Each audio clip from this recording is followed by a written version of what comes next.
Salut, c'est Nico. Comme tu peux le voir, j'ai changé mon studio un petit peu de sens et j'ai surtout voulu améliorer le son de mes vidéos parce que des retours que j'ai, c'est ce qu'il y a de plus mauvais. C'est vraiment le son, c'est pour ça que je prends mon micro que j'utilise pour la voix off, pour mes nouvelles vidéos. Tu pourras le dire en commentaire si ça te plaît. Aujourd'hui, on va quasiment pas parler de mariage, mais on va parler de la photo de nuit. Parce que, ok, je suis photographe de mariage, mais je suis aussi photographe. Et j'adore faire des photos la nuit. J'ai toujours adoré ça.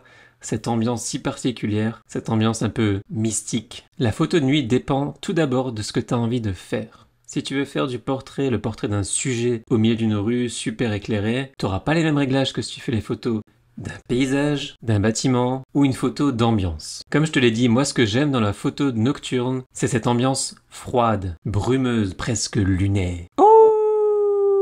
Je suis pas fan des ambiances très lumineuses, comme de nombreuses photos qu'on voit au Japon par exemple, des photos bondées, super lumineuses. Si j'ai envie de faire des photos avec plein de monde, avec beaucoup de lumière dedans, bah je les fais la journée. Moi ce que j'aime dans la photo nocturne, c'est vraiment cette ambiance mystique. Ce que j'ai envie de raconter sur une de mes photos, c'est vraiment ce que je ressens pendant que je traverse la ville avec mon appareil photo. Il n'y a personne, c'est calme, il y a très peu de voitures, il y a de la brume qui descend des lampadaires et c'est vraiment ce que j'adore. Donc là on va prendre en exemple une des photos que j'ai faites hier soir. Ça sera le fil rouge de toute cette vidéo pour justement que tu comprennes les réglages. C'est une photo que j'avais exactement en tête avant de sortir. C'est vraiment ça que je voulais faire. Fallait juste trouver l'endroit. Donc mon premier conseil, définis dans ta tête ce que tu souhaites photographier avant de sortir. Qu'est-ce que tu imagines en ce moment quand je te dis va faire une photo nocturne? Mais réponds pas tout de suite. Hein.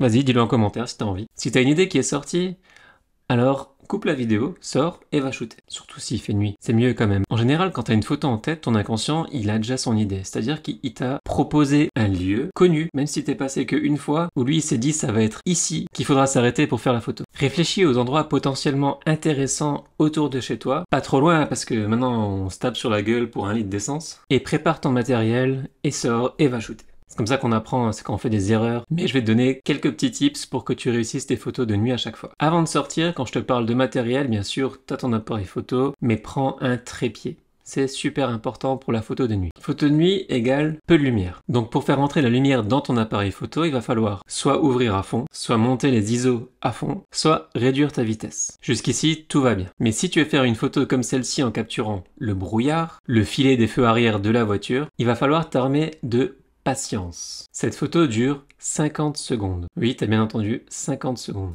J'en ai une autre qui dure 4 minutes. Regarde celle-ci. 4 minutes, c'est long. Tu pries pour qu'il y ait personne qui vienne à un moment-là. Tu pries pour qu'il n'y ait pas une voiture qui arrive en face et qui te bousille ta photo avec ses phares. Mais quand on fait une photo de 30 secondes, 50 secondes, enfin peu importe, une photo en pause longue, la moindre secousse va rendre ta photo complètement floue. Exactement, complètement flou. Pour cette photo, j'étais au ras du sol, donc j'ai utilisé un GorillaPod, pas très grand, ça suffit pour sortir la nuit quand tu vas faire des photos. Mais ça peut être n'importe quoi si t'as rien. Utilise la route, le trottoir, pas la route parce qu'il y a quand même des voitures, pas que ça te bousille ton beau boîtier tout neuf que tu viens d'acheter. Un jour pour m'en sortir, j'ai utilisé un sachet de riz. J'ai calé l'appareil en plein milieu, ça n'a pas bougé d'1 millimètre, c'était top. Mais tu peux utiliser ton sac, tu peux utiliser une chaussure, tu peux utiliser n'importe quoi, le toit de ta voiture. Par exemple, la photo là était faite sur le toit de ma voiture, pourvu qu'il n'y ait aucune secousse. Alors pour faire une photo d'ambiance comme celle-ci, il va falloir baisser les ISO. Là, mes ISO, ils étaient à 80 au plus bas possible, parce que moi, je voulais vraiment aucun bruit sur ma photo. Je voulais capturer le brouillard, mais pas qu'il y ait du grain sur la photo. C'était vraiment pas mon but. Si toi, tu veux ajouter du grain, vas-y, monte les ISO, y a aucun souci. Mais là, on revient au conseil numéro 1. Si t'as déjà ta photo en tête avec du grain, même en noir et blanc, peu importe, tu peux avoir plein d'idées en tête, fais-le comme toi tu l'as pensé. Cherche à jouer avec tes réglages pour arriver à réussir ta photo comme tu l'imagines dans ta tête. Parce que c'est vraiment ça la plus grande fierté quand tu rentres à la maison, que tu mets ta carte SD dans l'ordinateur, tu ouvres Lightroom, tu regardes ta photo et tu dis waouh, c'est exactement ça que je voulais et c'est vraiment une fierté. La mienne, je l'imaginais vraiment sans bruit, du coup, je suis à ISO 80. Et l'ouverture dans tout ça. Là, j'étais à f11. Pourquoi f11? Parce que je voulais que tout le plan soit net, du grillage qu'on voit sur la gauche au lampadaire le plus au fond, qu'on voit un peu sur la droite. Si maintenant toi tu veux faire une photo de portrait avec un super bokeh derrière, ouvre à fond, mets-toi à 1, 1, 2, 2,8, peu importe. Ouais, je dirais en dessous de 4 quand même, pour avoir vraiment un super bokeh. Mais fais comme tu veux, comme t'as ta photo en tête. Je suis pas là, il n'y a pas de conseil universel pour la photo de nuit. Moi, je te donne mes réglages et je te propose d'autres solutions. Ensuite, pour pas que ta photo soit floue, le mieux, même si ton appareil est posé sur un trépied, mets un retardateur. Ou utilise une télécommande. Ou de nos jours, maintenant, on peut faire tout avec des applications sur le smartphone. Donc là, par exemple, toutes mes photos de la session ont été faites avec l'application télécommande, enfin Cam Remote sur Fujifilm, sur mon smartphone. Comme ça, je clique dessus, ça fait la photo et il n'y a aucune secousse. Là, ça bouge. Il y a toujours un mouvement que l'appareil va calculer et ça sera pas beau, ça sera flou. La photo sera floue.